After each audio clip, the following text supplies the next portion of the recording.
darle pase al equipo consultor, señor Carlos. Le quiero dar pase para la presentación de los hallazgos en esta sistematización. Tiene 20 minutos, por favor, para su presentación. Adelante. De acuerdo, muchas gracias por la invitación. Para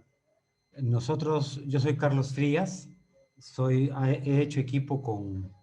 Wilson Sagástegui para la elaboración de la sistematización del proyecto. Nosotros, con algunas de las personas que están acá, les hemos hecho varias entrevistas. Es a partir de esas entrevistas y de la revisión de información secundaria del proyecto que hemos ya terminado un primer borrador, digamos, de hallazgos y aprendizajes que ahora queremos poner a consideración de ustedes. Específicamente, probablemente la parte de Piura, pero los aprendizajes tienen la idea que en la medida que comparan lo que pasó en Piura con lo que pasó en Lima, que tengan un alcance mayor. Entonces, vamos a pasar ya propiamente a los aprendizajes. Hay,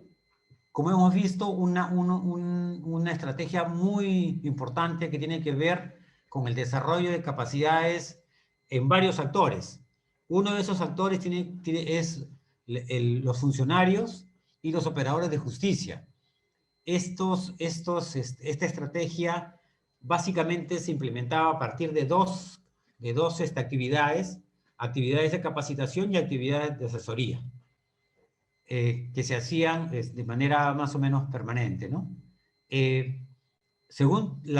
todos los entrevistados en realidad,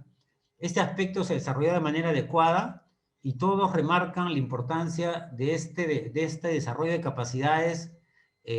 a este nivel de este sector social como algo fundamental en la implementación de la ley 3036-4. También a partir de la propia experiencia de este sector, ellos proponían mejoras para esta estrategia. Sugerían que debería incluirse a todos los funcionarios y operadores en todos los niveles,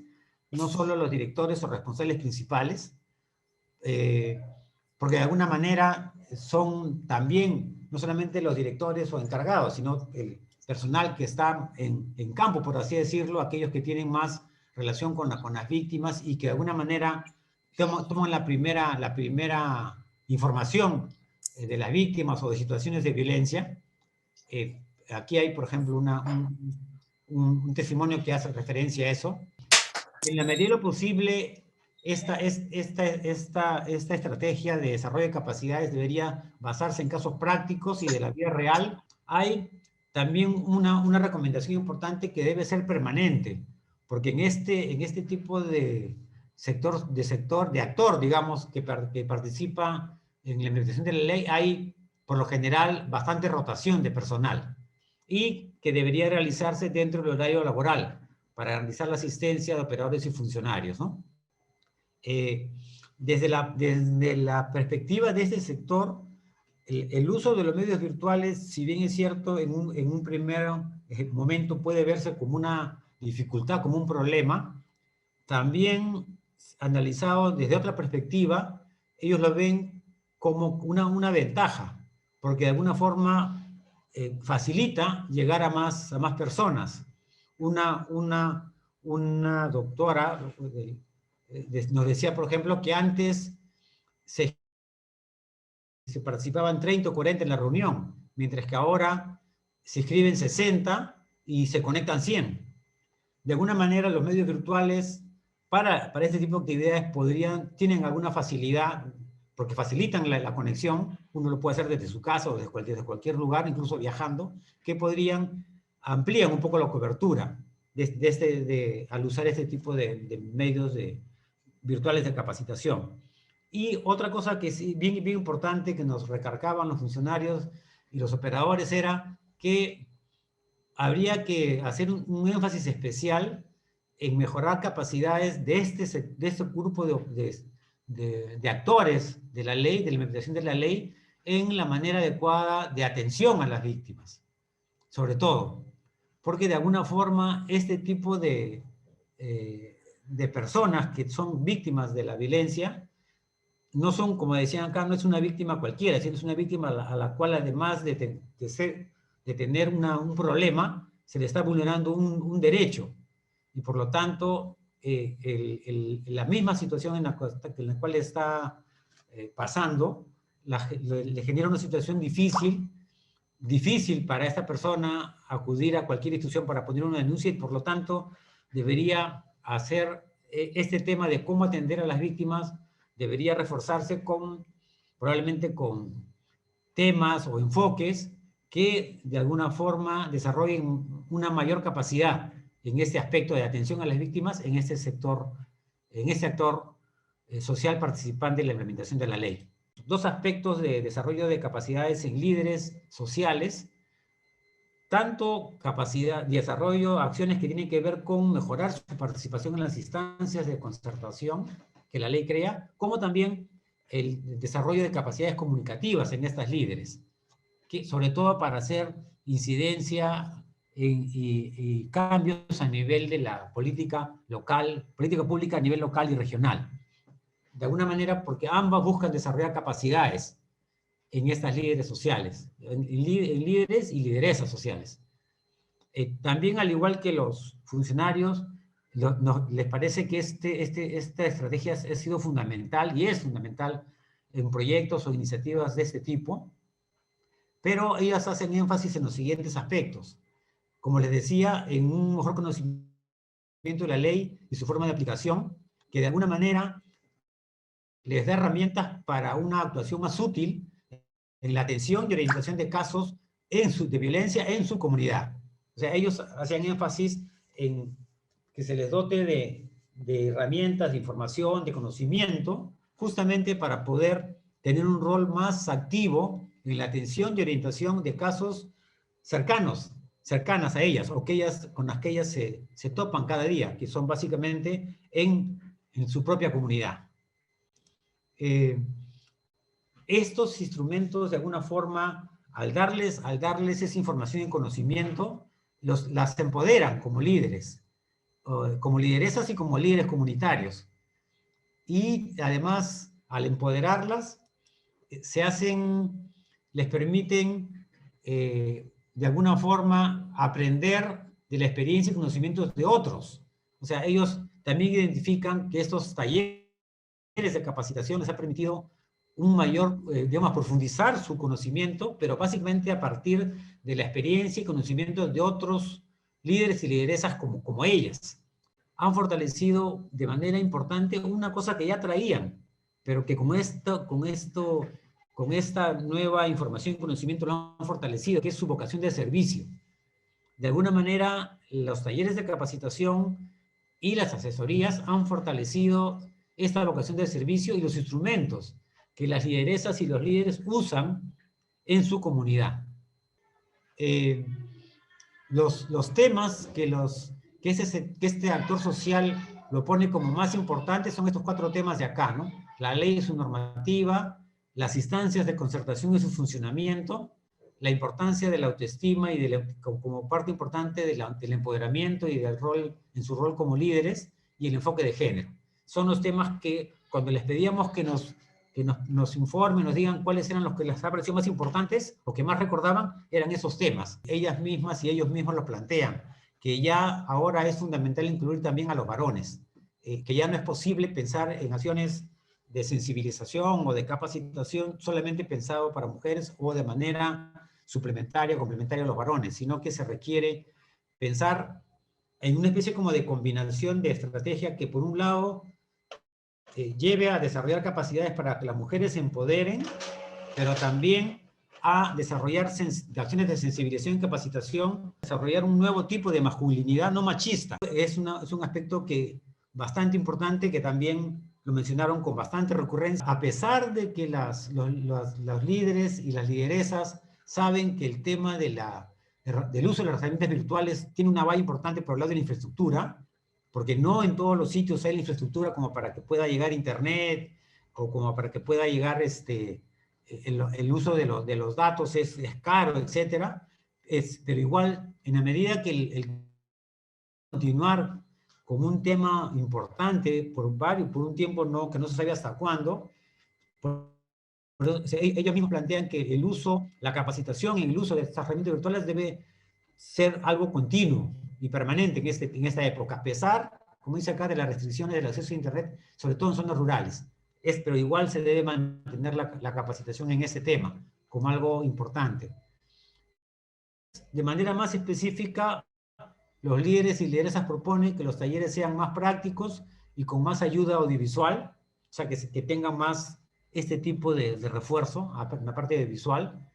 que deberían ser evaluados de manera participativa, de manera inmediata, cuando el taller o la actividad de capacitación finaliza, no dejarlo para después, porque a veces uno puede olvidarse aspectos importantes para mejorar, para evaluar la capacitación y poder mejorarla permanentemente. En la medida que hay restricciones para la parte presencial, sugieren seguir usando programas radiales y la radio como un instrumento no solamente de información, sino también de capacitación y de desarrollo de capacidades en adelante. Si se fuera posible, también sugieren que hay iniciativas de parte de las instancias o de las instituciones públicas o privadas que de alguna manera faciliten que los líderes y lideresas puedan comunicarse virtualmente, ya sea con inversiones en infraestructura o con apoyos para tener mejores celulares o mejores computadoras que les permitan tener un mejor acceso justamente a estos medios virtuales y poder seguirse comunicando sin problemas y poder mantener, por lo tanto, el trabajo concertado entre ellas y las instancias. También plantean que debería incorporarse como un tema nuevo dentro de los módulos que se dan a nivel de la ley, es el tema de salud mental, porque ese es un tema que la misma inamovilidad social del COVID ha puesto como un tema importante para diferentes grupos generacionales, digamos así, que la ley intenta atender. Sobre todo, probablemente más en gente adolescente y joven, en las cuales como parte de su propio desarrollo, el tema de la sociabilización requiere no solamente medios virtuales, sino también medios presenciales, ¿no? Su opinión sobre las asesorías que han recibido es que básicamente eran actividades o asesorías que se enfocaban en desarrollar capacidades para elaborar propuestas desde las diferentes instancias de gobierno regional o local o de las mismas instancias de concertación, así como para desarrollar su capacidad en incidir en políticas en este nivel de gobierno. Hacen énfasis sobre todo en la calidad del equipo humano del proyecto para realizar esta actividad, porque implicaba paciencia, implicaba acompañamiento. Esas, sobre todo, revaloraban bastante en el equipo del proyecto encargada de esta actividad.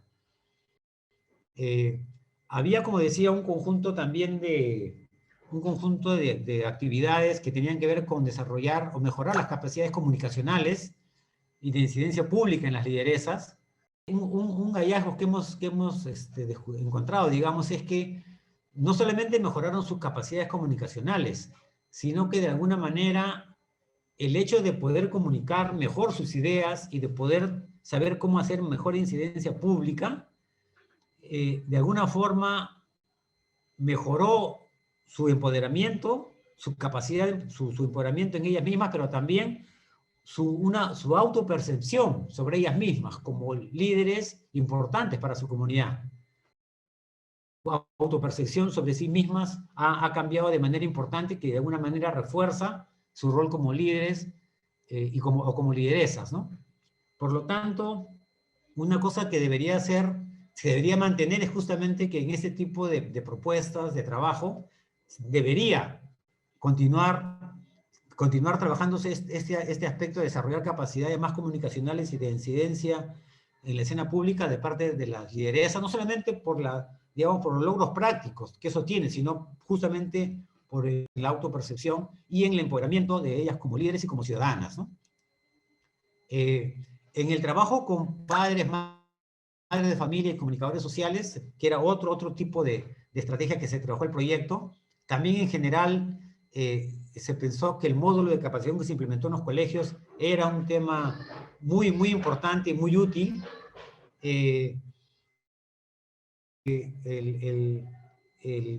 De alguna manera se enfocaba más a trabajar el tema de violencia y las causas que ésta tenía.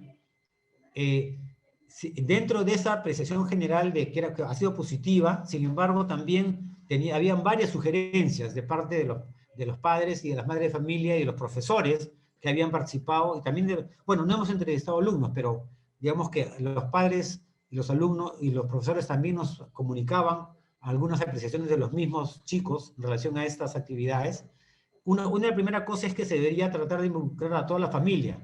especialmente al papá y a la mamá, en las charlas de sensibilización que se han estado dando y que se podrían dar en futuro, y que habría que seguir dando.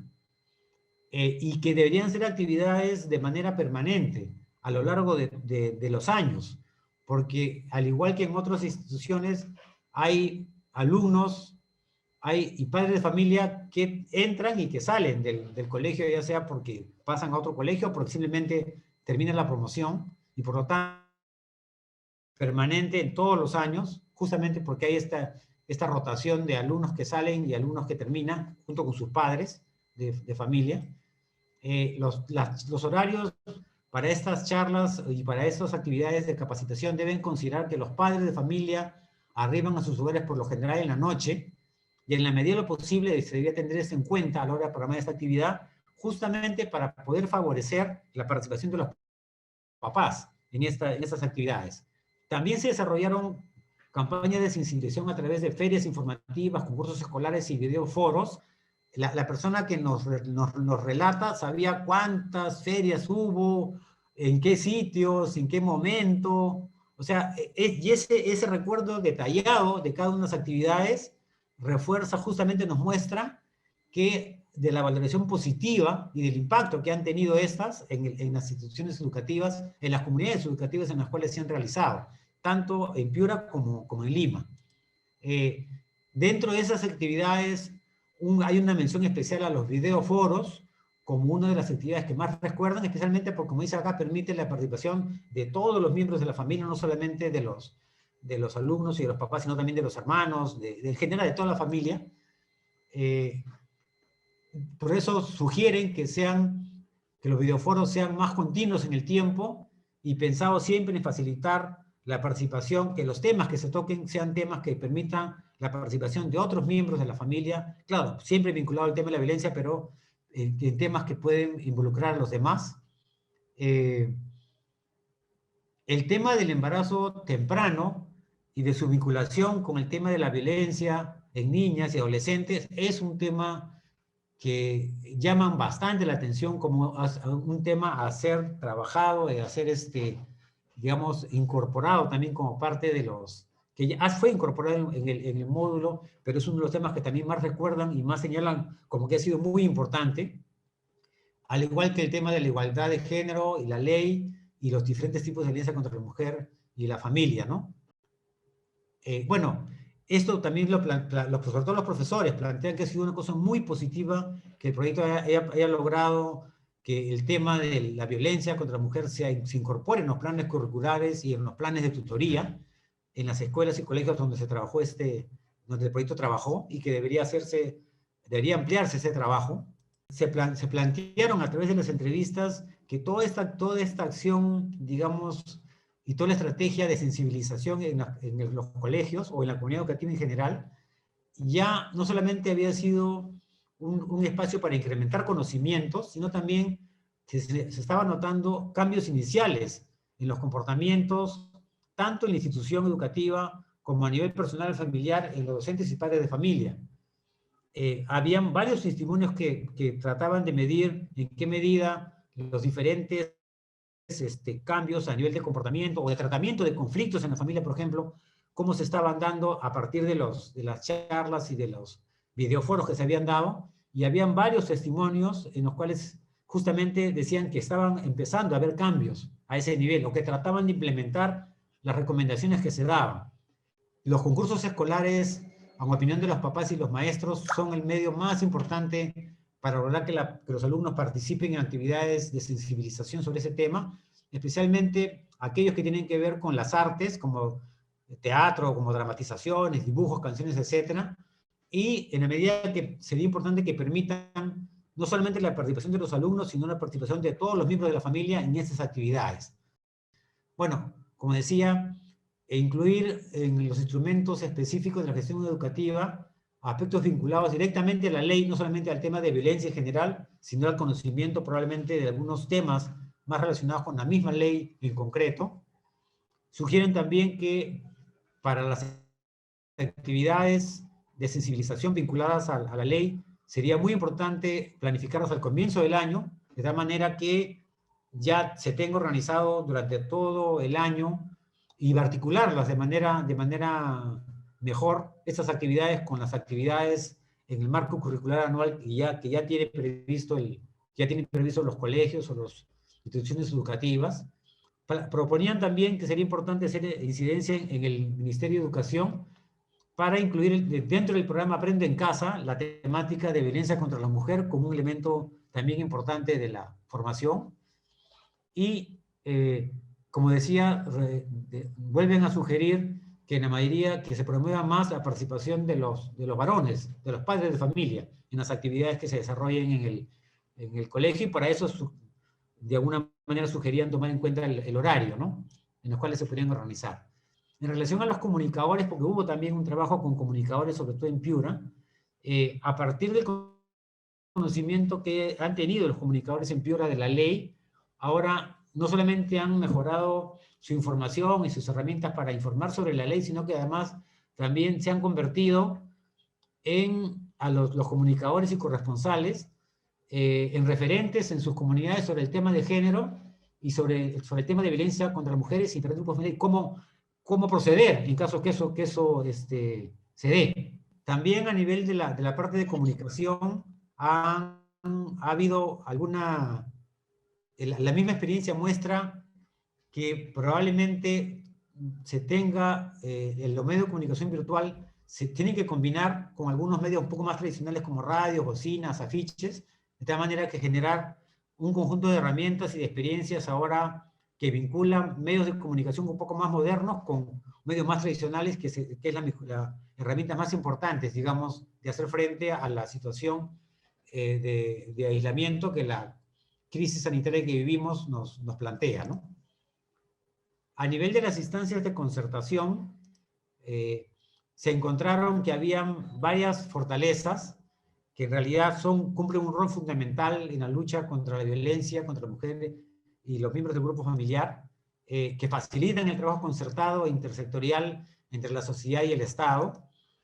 que han mejorado la implementación de la ley. Por otro lado, que usan el consenso como un aspecto fundamental de su trabajo, que les permite fortalecerse como instancias,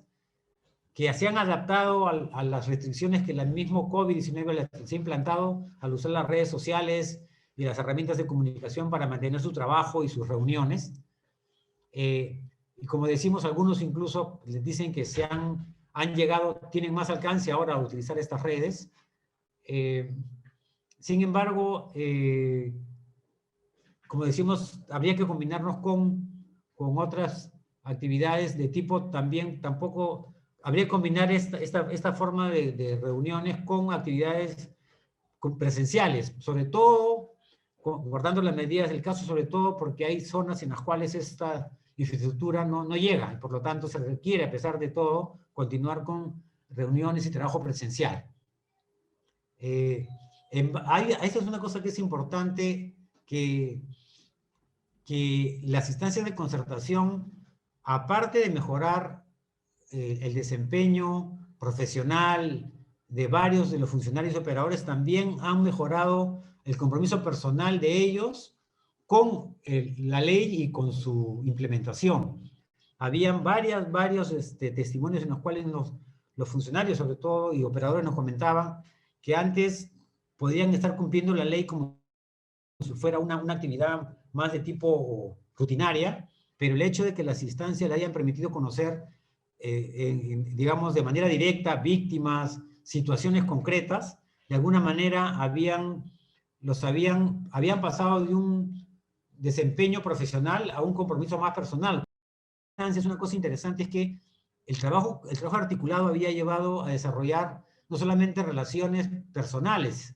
no solamente relaciones laborales, sino también relaciones personales y amicales.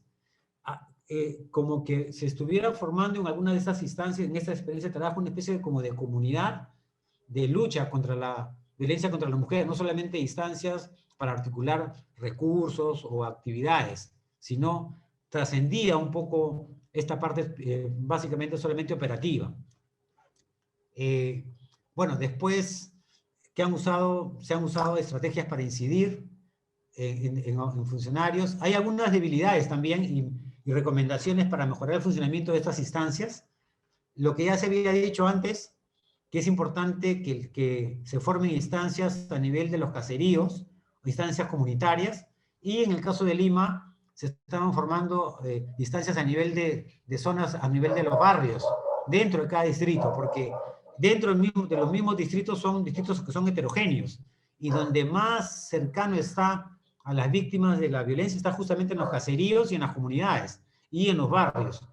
Y en base a estos diagnósticos y a estas brechas, plantearse indicadores de desempeño, pero también indicadores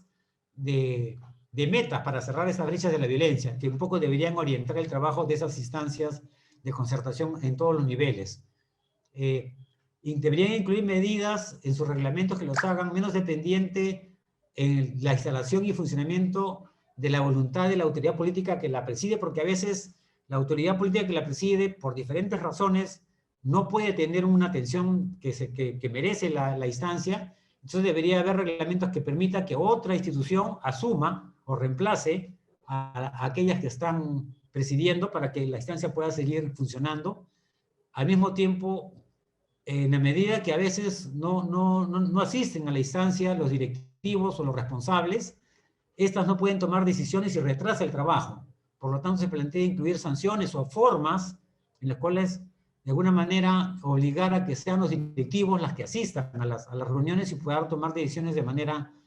rápida. Ahí se pueden haber varias alternativas, pero lo importante era tomar en cuenta eso. En la medida de lo posible, promover que no haya demasiada rotación de personal, porque ya, sobre todo el personal que ya está capacitado y especializado en la ley, para no tener que estar empezando nuevamente con este tipo de actividades. Deberían cumplir con elaborar informes de su gestión para informar informar del cumplimiento de sus funciones a la población, y deberían promoverse estos observatorios de la violencia contra la mujer también. Hay dos cosas que también en las entrevistas se plantean, y ya se han planteado acá también, todo el tema de la implementación de refugios temporales y disponer de una bolsa de trabajo y o programas de emprendimientos productivos, sobre todo enfocados para las víctimas de la violencia, que les permitiría alejarse un poco del agresor. Y después se recomienda proponer o revisar lo que sería importante que los medios de comunicación y el servicio de serenazgo, la gerencia municipal respectiva, sea parte de la instancia también, por el rol importante que cumplen en la implementación y en la prevención de la ley, sobre todo. Revisar también la posibilidad de que una instancia de concertación ejerza las funciones de varios sistemas nacionales. Por ejemplo, hay la ley 27933, que crea el Sistema Nacional de Seguridad Ciudadana, que también dice que hay que crear instancias de concertación a nivel distrital, provincial, y hay la ley 26518 del Sistema Nacional de Atención Integral al Niño y Adolescente, que también lo crea, y junto con la ley 30364 también crea instancias de concertación. Son tres leyes que crean instancias muy similares, casi con las mismas instituciones. Lo ideal sería ver si una sola instancia puede cumplir 2 o 3 de estas funciones que estas leyes le asignan, ¿no? Finalmente, una sugerencia nuestra es que pensamos que para un elemento que podría mejorar el trabajo de las instancias de concertación es que haya un protocolo base de acción conjunta, pero intergubernamental. Ahora hay un protocolo de acción conjunta intersectorial que dice cómo cada uno de los ministerios se articula, qué funciones tiene en la implementación de la ley, y un poco le da sus roles y funciones. Pero eso no existe una cosa parecida para decir cómo se vincula la instancia comunitaria con la instancia distrital, con la provincial, con la regional y con la comisión multisectorial de alto nivel, que es la instancia más nacional. Que en la medida posible, si fuera posible, deberían incluirse en los encuentros regionales también a los adolescentes y las adolescentes o sus organizaciones por el tema de la violencia en este sector específico que tiene consecuencias en el futuro y la vida de ese sector poblacional. Y hay este conjunto de recomendaciones para mejorar la ley también. incorporar a la ley las disposiciones del decreto legislativo 1470, que son las disposiciones que se salieron durante la época de pandemia. Después, incorporar una mayor cantidad de organizaciones sociales, ya que solamente de la sociedad civil, sobre todo de mujeres, ya que su número de dirigentes es elegido 2 o 3 y no hay de tal manera que hacer un balance más adecuado y permitir una mayor participación justamente de la sociedad civil en este tipo de instancias. También se plantea establecer un sistema especializado de justicia en materia de violencia contra la mujer e integrantes del grupo familiar, incluir medidas de rehabilitación a los agresores, como ya se ha hablado también acá, y nosotros sugeríamos esto, pensamos que luego de 5 años ya de la ley que se ha dictado, se debería hacer una evaluación de impacto de la ley, tanto a nivel de los indicadores vinculados a la situación de violencia, como una evaluación de cómo están funcionando las instancias de concertación.